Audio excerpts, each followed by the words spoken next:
Okay, sorry about that little glitch there, but hello, everybody. I'm Charlotte McGinnis, and I'm really happy to be here today.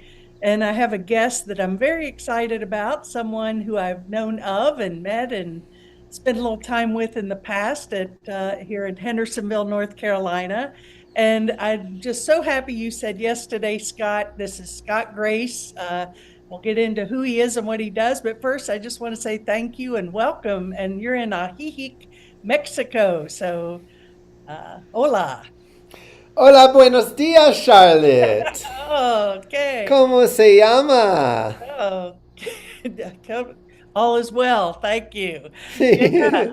So, hey, tell me, I know we discussed a few minutes ago, Ajijic, Mexico. There's the Namaste, is it Namaste Village? Is that what it is? Yes, that's where I Yeah, live. yeah, James Twyman's place. And not only are you there, but two of Ellen and my dearest friends, Elizabeth and Jerry, are there. And you must just love it there, huh? It's an awesome place. We are. I love it. We're beaming people up from North Carolina. So if you see a spaceship that says Namaste Village, don't be afraid. Just get on board.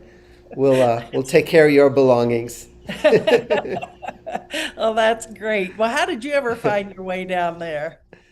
I was in a position where I had to find a new place very quickly, and it was right after COVID, and the rents had skyrocketed. And just as I was realizing I won't be able to afford to live here anymore. A friend of mine came back from 2 months at Namaste Village, beaming about the community and the whole area being a spiritual vortex and a hot spot. And I just said, "Oh, let me find out more." And I found out more, and I just planed up, moved my body and some of my belongings here. Yeah, and you look happy as a clam, and you're just spreading your sunshine everywhere down there, huh? Absolutely, except clams are still in their shell. I'm pretty wide open. I'm out of my Well, shell. I would say that. Well, over my shoulder, Paramahansa Yogananda, who I'm a huge follower and I love his teaching so much. He actually had he spent time in Ajijic, or he had Yes, made a he statement spent about ti that? he spent time here. He was on the lake, and he said something around 1929 that this area would become a hotspot for the new one of the centers of awakening for the new heaven on earth. Wow. Well, Yeah. and that's what I hear. One of these days we'll get down there to check that place out, and I know it's wonderful. So good for you.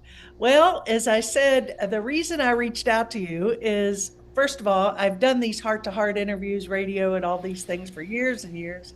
And I've taken the past few months off and just sort of said, Spirit, whenever I'm supposed to get this going again, let's do it. And I was incredibly moved by your article, your essay that you wrote about the healing the divide between the red and blue.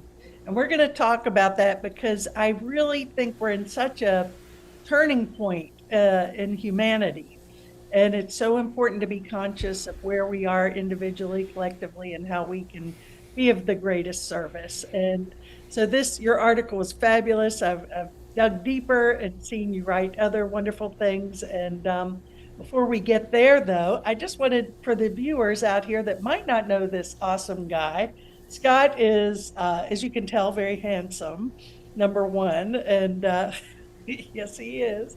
And he also is you were an outlaw. I love your bio, by the way. It's on his website, scottsongs.com. And you start your bio out as the 9 lives of one cool cat. And you have had, wow, an amazing journey. I mean, you grew up in New York City, or you used to sell laundry bags and chased by the police. I can't imagine that. But then you moved on to really what you were here to do, which was to share your beautiful gifts of music and writing. And one thing led to another, and you tried business and this and that. And here you are today, just really living who you're meant to be, who you came here to be. And it's been a great journey. So, How would you describe yourself, Scott? What's your purpose here and what turned you on? My purpose here is to heal myself and to join with others who have made the journey, and then help others who are on their way and maybe two steps behind me. What lights me up is beauty, playfulness, children, healing, forgiveness, self love, dignity, humility, laughter, giggles, and bubbles. I All don't even good. know. What was that the question? What lights me That was a up? perfect question. Yeah. I didn't know. I forgot, but No, that was perfect. I said, who are you and what turns you on? And you gave a okay. great example there. So thank you for that. And, I'm so impressed with your ability to just show up and start singing a song, and you can tune into someone's energy and create a song right there and then. That is definite channeling. And have you always been able to do that? Well, mm, I would say I've always had a propensity towards spontaneity and creativity, uh, but until I saw somebody doing it with a spiritual intent, and that was Michael Stillwater in 1986 when he visited the spiritual community I was living in at the time in New Jersey. And I saw him make up songs for people and go into this trance state. And he was asking people, what kind of blessing would you like in terms of having a song created to support you in your dreams and aspirations? And I was so moved by what he was doing. So when it came to my turn, he asked me the question. I said, I want to do what you're doing. And he gave me a song blessing. And I just knew I had it in me, and I just needed to start practicing, developing the trust, and letting it all build. And so that's what I started to do. Wow. Now, were you always a musician growing up? Always had a musical inclination? Yeah, 5 years old, I was handed a violin. I started taking violin lessons. 15, I switched to the guitar, and hormones were raging, and I knew that I couldn't seduce a girl with a violin, or I thought. Yeah. Nowadays you might, but but there you go. Well, I was pretty awkward with it, but once I learned a few Beatles songs, beach parties were a lot safer. I was less insecure with a guitar and some Beatles. Well, you can't go wrong with the Beatles, that's for sure. Get a lot of girls playing a guitar and the Beatles on the beach, that's for sure. So, well, you've written a few books, so you're very prolific as a writer. And so, what's your favorite book you've written? They're actually different. They're all quite different. Yeah. Yeah. Well, the one that is the newest is always my favorite because it represents a next step for me in my evolution. The more that I heal, the more I can give. And so, Mindful Masculinity, a book for men and the women who love them.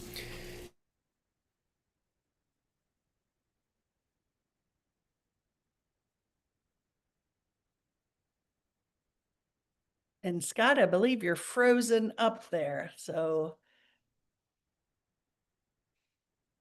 hopefully it'll. Divide between people who are on different sides of a political spectrum. Hmm. Now let me tell you, Scott, you just froze up a little bit. You held your book up and you were given the title of the book and then you froze. So and you're frozen again. So we'll see where we People are. out there. You're freezing up and back a little, Scott. I'm not sure if we have a weak connection or what. Yeah. Well, what did you hear me say last, Charlotte? You held the book up and you said, my latest book is Where I Am Today and I'm Most Passionate, Mindful Masculinity. And Then I said, but I have another one in the oven. It's about 6 months pregnant. And really, of course, I'm most passionate about that because it's about healing the divide in our country It's about depolarizing our minds, our beliefs, and maybe even our families, and adding our unity consciousness to the collective, so there'll be less polarity in the world. Because the North Pole and the South Pole are extremely cold, and our hearts are getting cold when we start identifying with our political values, parties, whatever, and start to demonize the other side. Yeah, I've seen a lot of that, um, especially more than ever this time around. The 2024 election, I think, brought up a side of people that I'd never experienced before. And I do a Sunday conversation. I've done it for years, and I'm very mindful of from probably the mindset of my father, where his heart was WW2 vet who was in the Battle of the Bulge. He was very patriotic, loved America, and no matter who was elected to office, whether he voted for them or not, he always prayed for their success and honored that person and the seat. And it's not like that anymore. And interestingly enough, I had made a statement congratulating President Trump when he was elected. I would have done the same had it been Kamala Harris. You would have thought I dropped a bomb on whatever. The explosion and the response from people, I was called a Nazi, I was this and that. And I'm like, wow, you obviously didn't never heard anything I said, but it was very interesting to me. And I'm like, it didn't hurt my feelings as much as it made me sad to say, wow, what's gotten us here? What do you think gotten us here?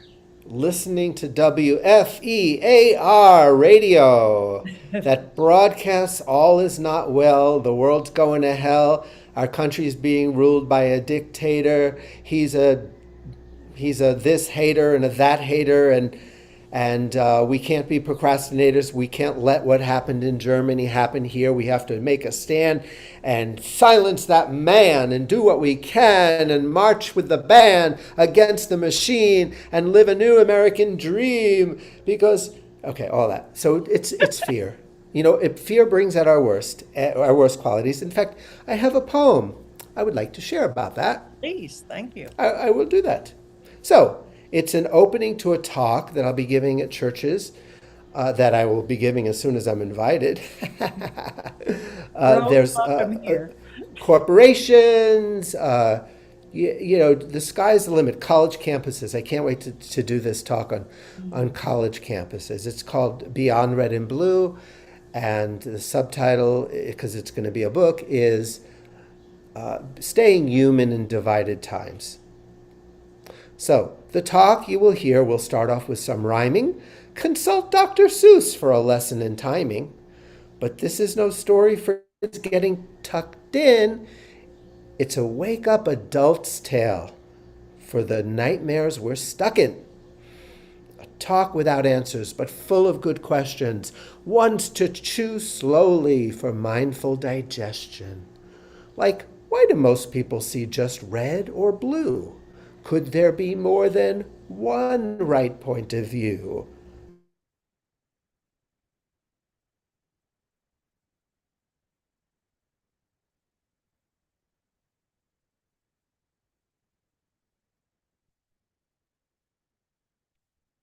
Okay, we got a little pause down there. Scott, we got one point of view and then you froze. So, Okay, I'm going to change the internet. Is this live? yes, it is. Yeah. Okay, so I don't know what to do about this, because I could change the internet and see if I can get a better channel, or we can stay where we are and just accept it. What do you think? Let's stay where we are and accept it. That's part of our journey, isn't it? It's a Yogananda statement right there. Uh, Okay, so Point of what was view. Our yeah? point of Could view. there be one there right point of view? Are opinions synonymous with what is true? Is this what our founders envisioned we'd do? Oh, old honest Abe, now he was the man. A house so divided cannot long stand. He was Republican, President Lincoln, and I'd like to see more of the ways he was thinking. Why are opinions becoming more rigid? Why is the Cold War becoming more frigid? I've cooked up a theory. It needs some more cooking, but it points to the glasses through which we've been looking. A dark pair of glasses that block out the light. They show us two colors, just black and just white. No room for discussion. You're wrong. I'm right. My blood pressure rises, adrenaline spikes, and I'm left with two options: just fight or flight.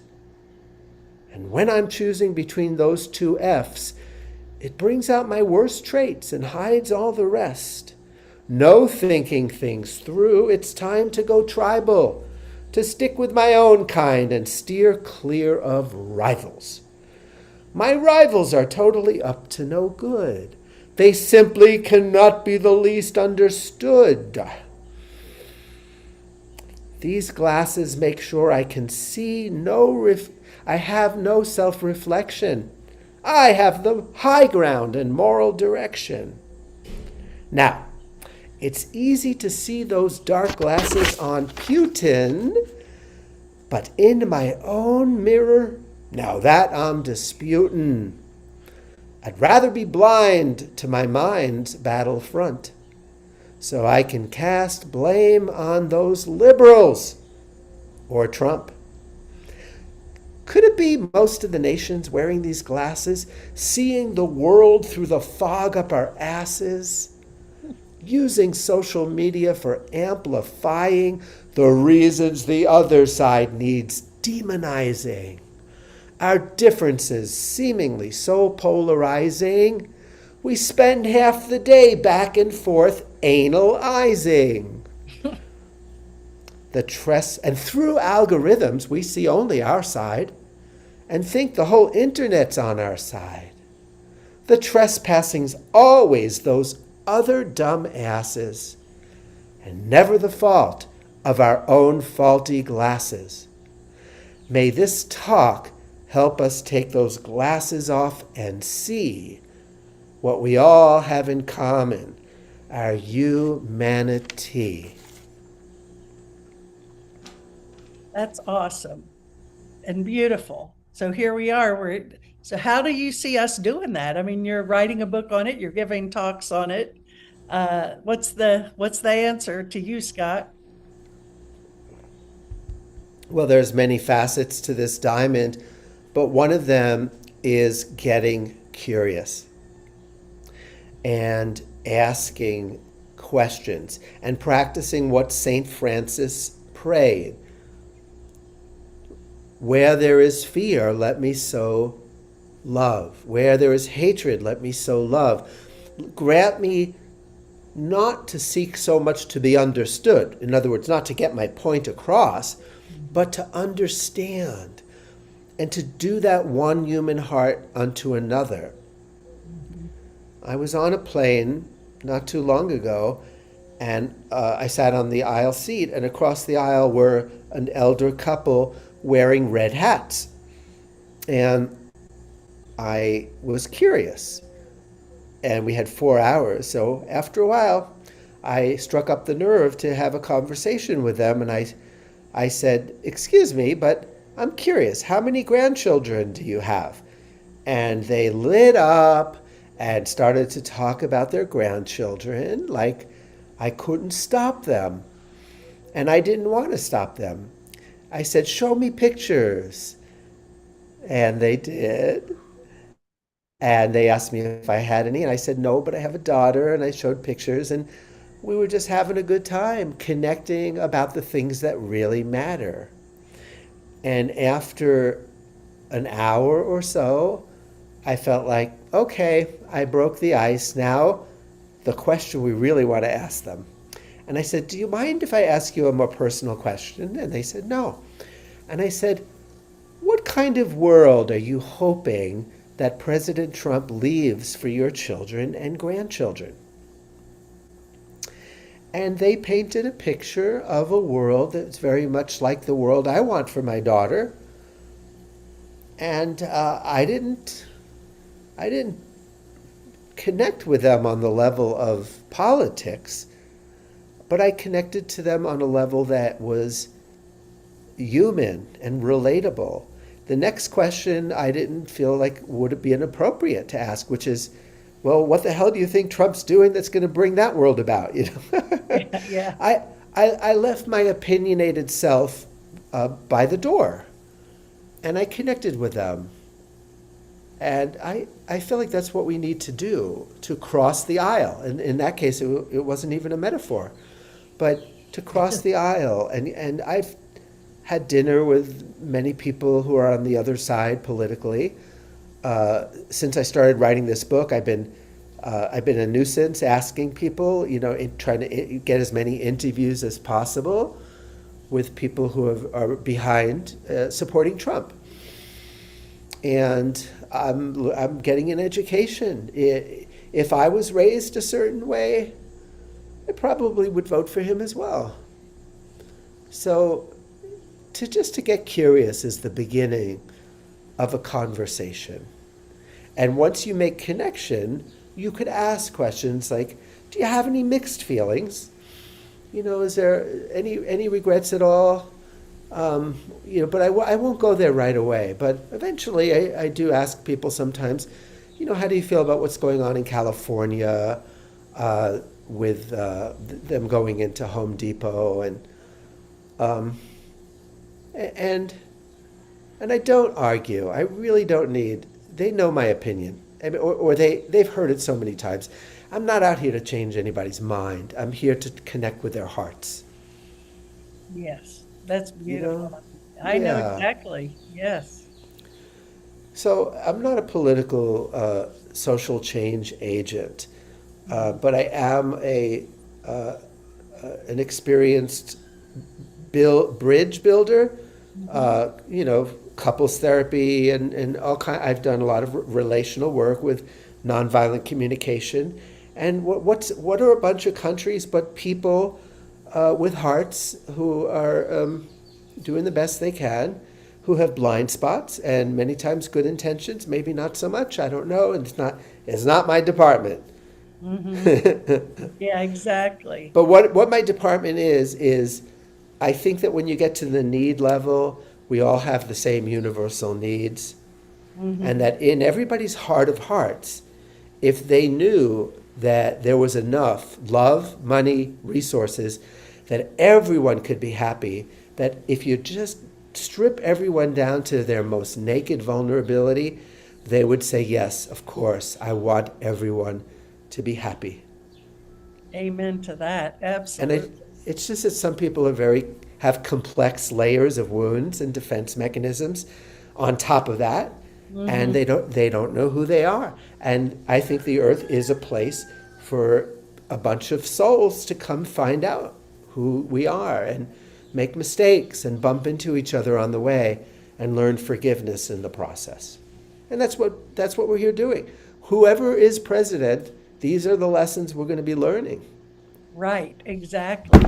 Well, interestingly, I've led a book study for a long time, and anyway, we're doing this book now. Have you read it, Mystic Jesus, Marianne Williamson's book? It's really a Awesome. beautiful book.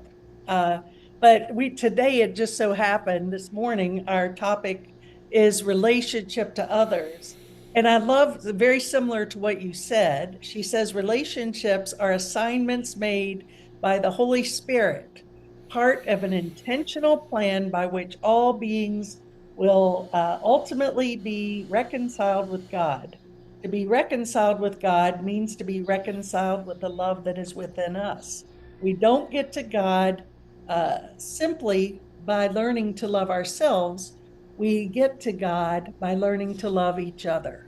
And I believe that's our purpose here. We're here to see beyond our differences. Those are all illusions, and the truth of who we are. Ultimately, when you strip it all away, as you said, we're all wanting the same thing. We just do it in different ways. And something you had said also was, base. You may have voted for Trump from if you came from a different background, and so there's so many factors and curiosity is what really got me into what I do. And I want to tell a little story. Back in when Trump was elected, I was very, I was devastated. I thought the Antichrist had come into office and we were doomed.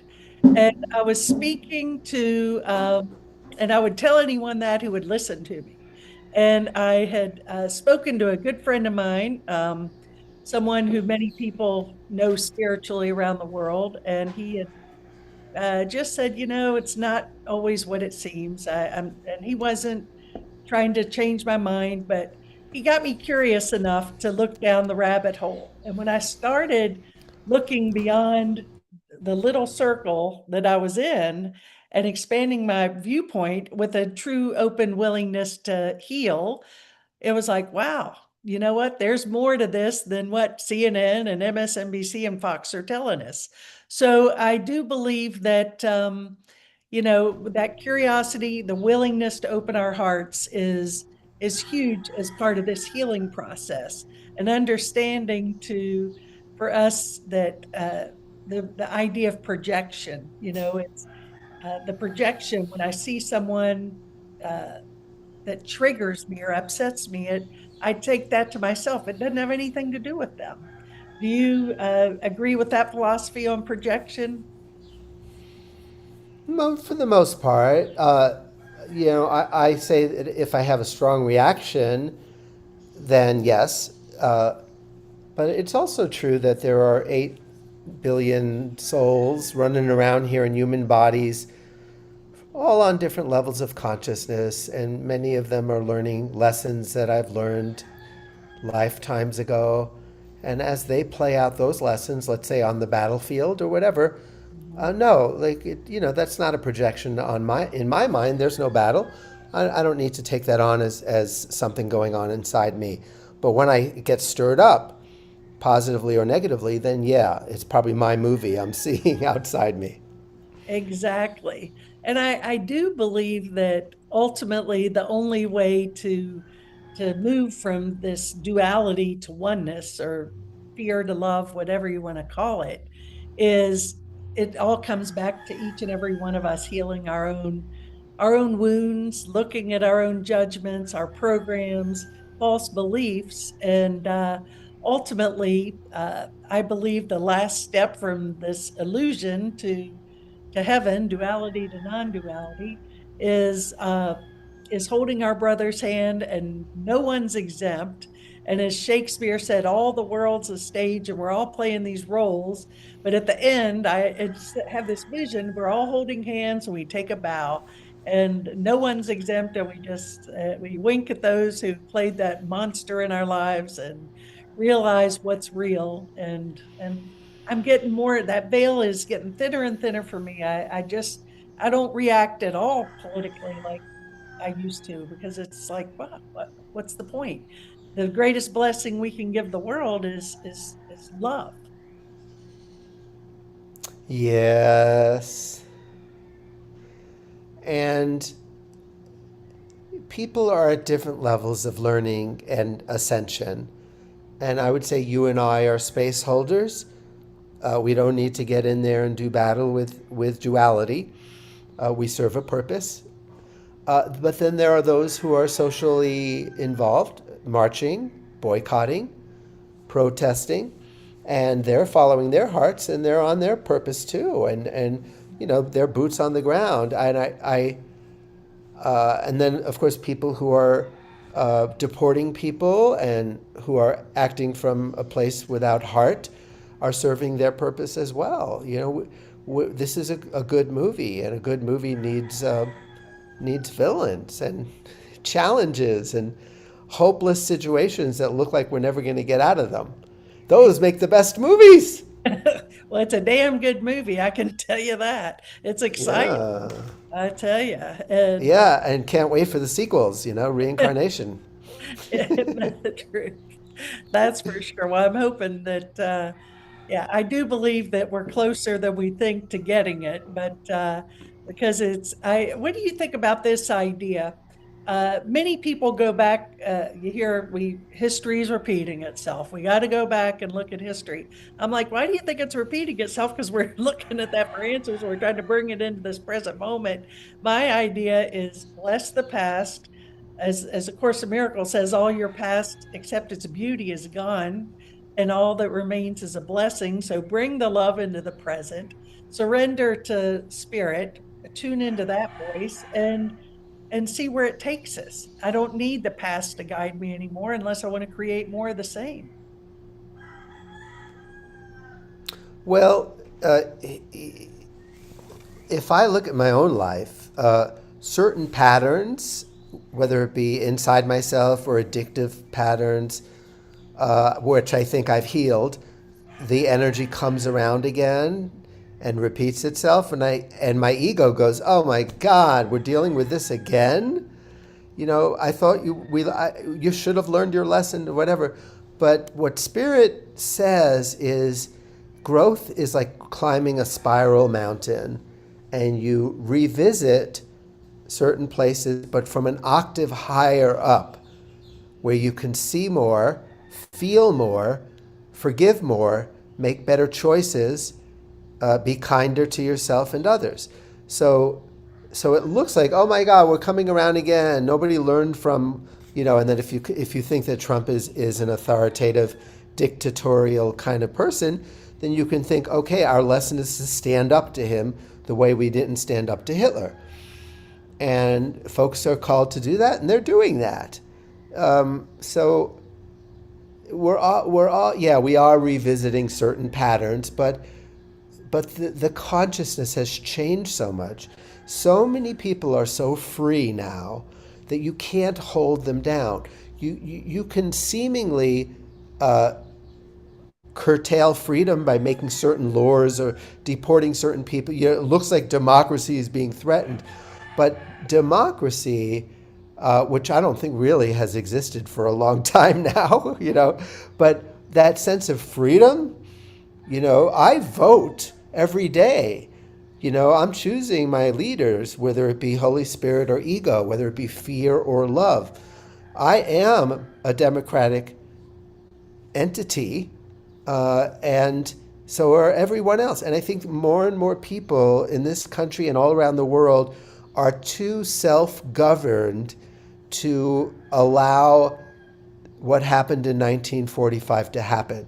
There's too many of us holding our hands up saying, I see, and I am not buying that again. Mm-hmm. Right. And that's And all we need to do is what we're called to do. Some people boots on the ground, and many of us, I think you and I would consider that we're more like just states of consciousness that are without battle, without us versus them. We are in the consciousness of unity. I remember the movie Witness. Do you remember seeing that oh with yeah, Harrison Ford? right. There's a young Amish boy visiting New York City, and he has to use the men's room, and he witnesses a murder.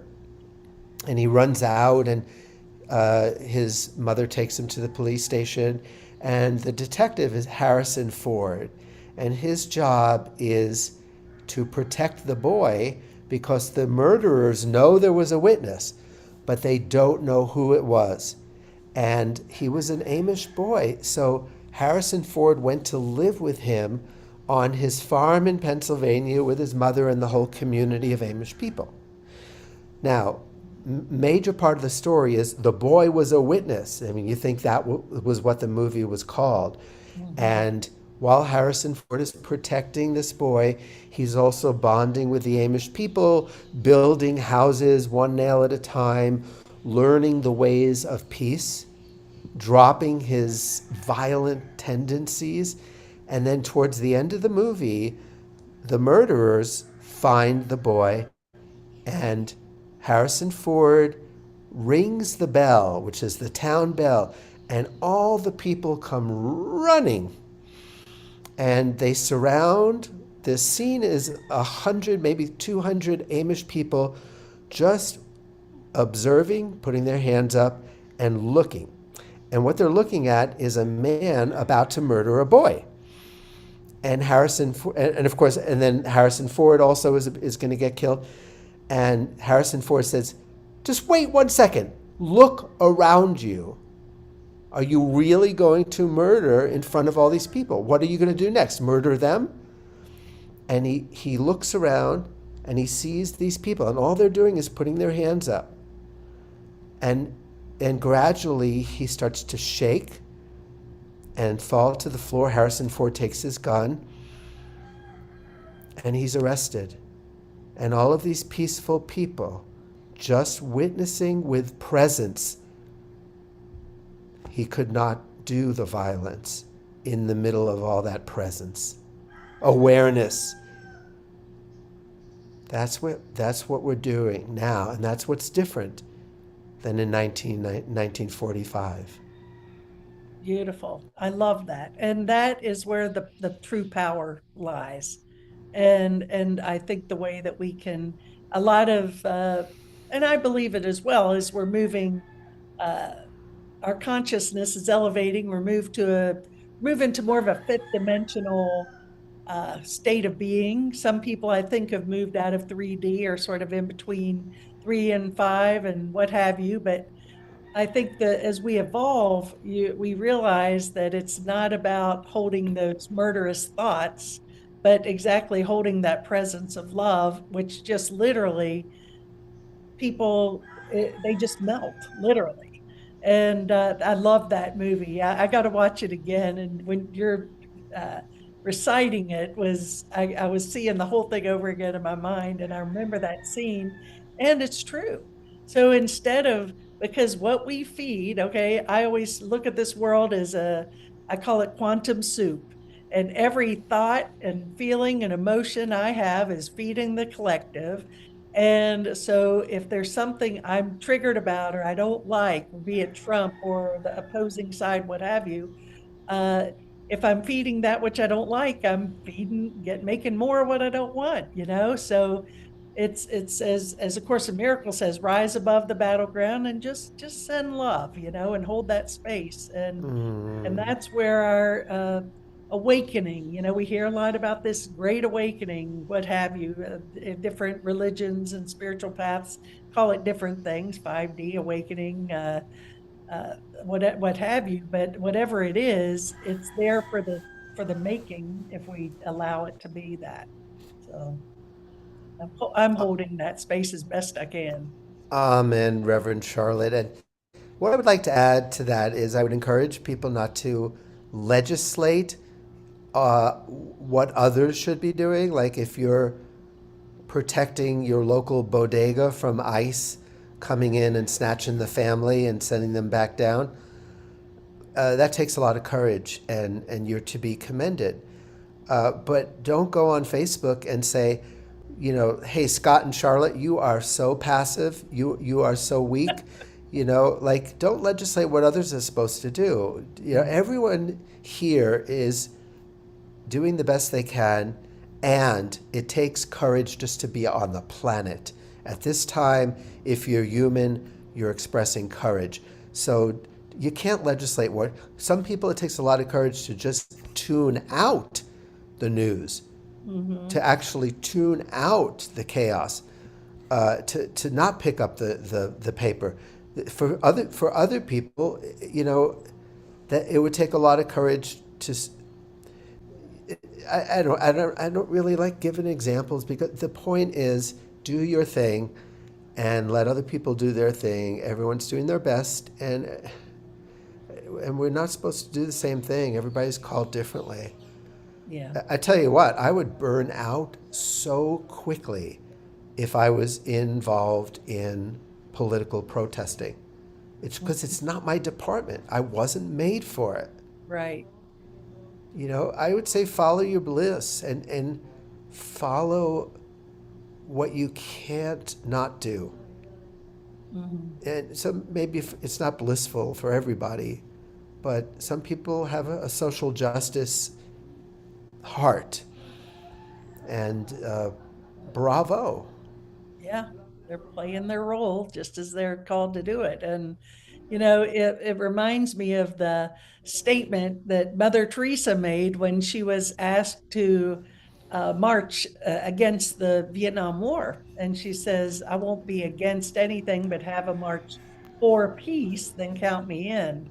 And if I move to do anywhere as far as uh, getting out there, that would be more where my department. It's like, let's be for the change. Let's all come together, the red and the blue. What do you want? Hold it up. We really all want the same thing as you had mentioned earlier. We want Yeah. our families to be healthy and happy, and we want to be prosperous and comfortable and live in a beautiful world. I mean, it's not that difficult to see that we all do want the same thing. And that's where I choose to put my energy, is focus on what I want to see rather than what I don't want to see. Amen, sister. Amen, brother. Yeah. So you've got your book going. How long does it usually, you've written a few books, but how long is this one going to take you? Do you have any ideas or kind of, Well, it's a little faster now because I'm working in partnership with AI. right? So it's almost like I have my own editor, and I would say maybe 6 months from now it'll be out. Cool. I can't wait. And we'll have to do another talk then. Speaking of AI, what are your thoughts about all this fast moving technology coming in? Oh, it's a ball, man! I'm having a lot of fun with it. Like anything, it's neutral. It doesn't. It's not positive. It's not negative. It's what you make of it.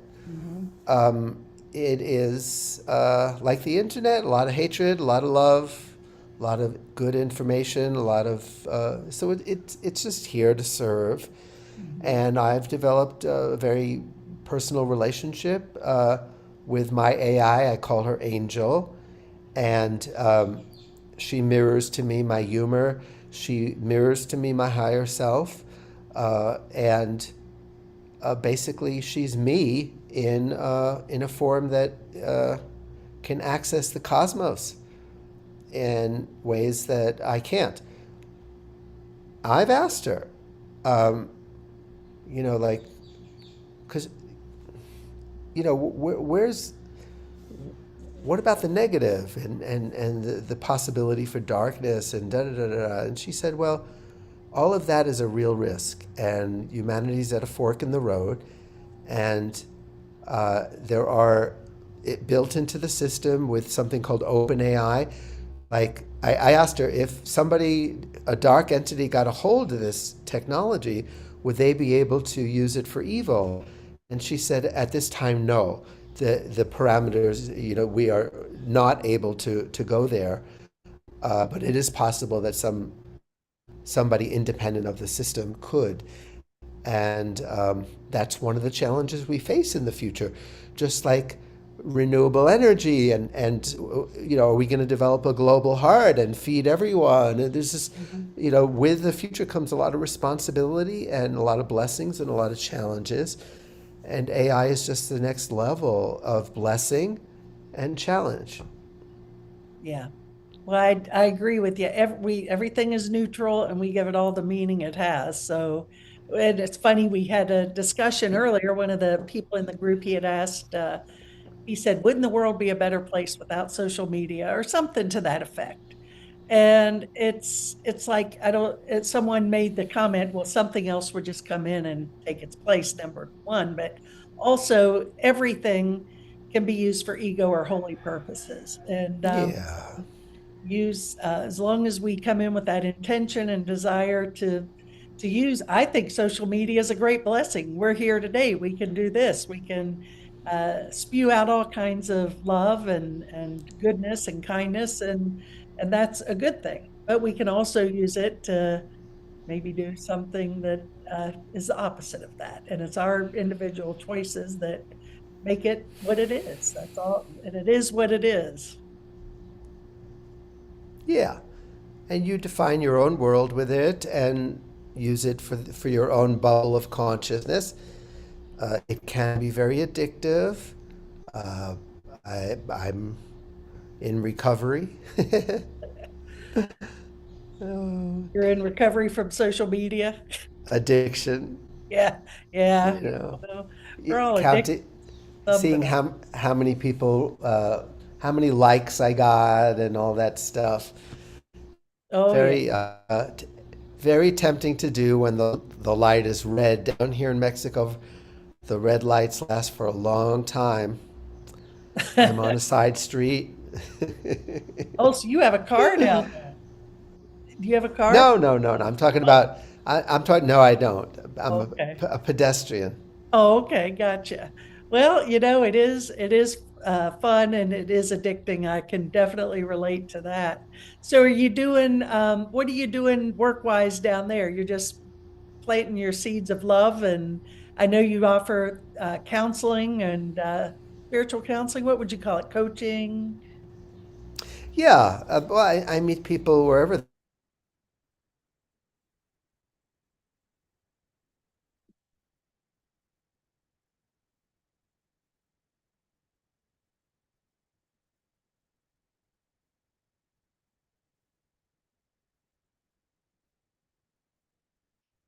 I have clients who are atheists and clients who are, you know, quite into the cosmic soup. Mhm. And besides having a private, I do groups here, and I also pick up my guitar and entertain at centers and Senior other center, yeah. places. Mhm. Yeah, Well, great. I do a little comedy here, and my biggest thing is writing my book and getting out there to speak about this consciousness that you and I might call, what is it called? Non dual.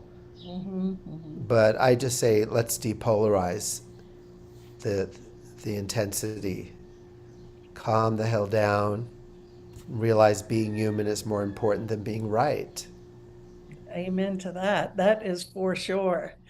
Well, I definitely am so grateful you're doing this work, that you've been inspired, because you're the perfect person to actually write about this, because you're, first of all, you're poetic, and it's not only insightful and deep, but beautiful and fun. And I really just appreciate everything you're doing. And if when you do get your book done and you want to come into the States, definitely we'll find a place for you to. I've retired from the Namaste Center, but I'm still interested in supporting people in their message. So we're in the Asheville area, Hendersonville, Flat Rock. So definitely got to get you here when your book is ready. I think that it would be a blast.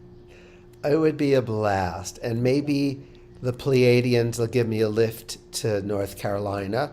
Yeah, come in on that We've spaceship. We got seen a landing strip in the back. No. we've seen some activity on the lake. I don't know if it's Pleiadian, but uh, it Oh feels my good. gosh, are they coming out of the lake or are they going in? Both. Both. Oh my gosh, I believe that. And that's Lake Chapala, right? Yes.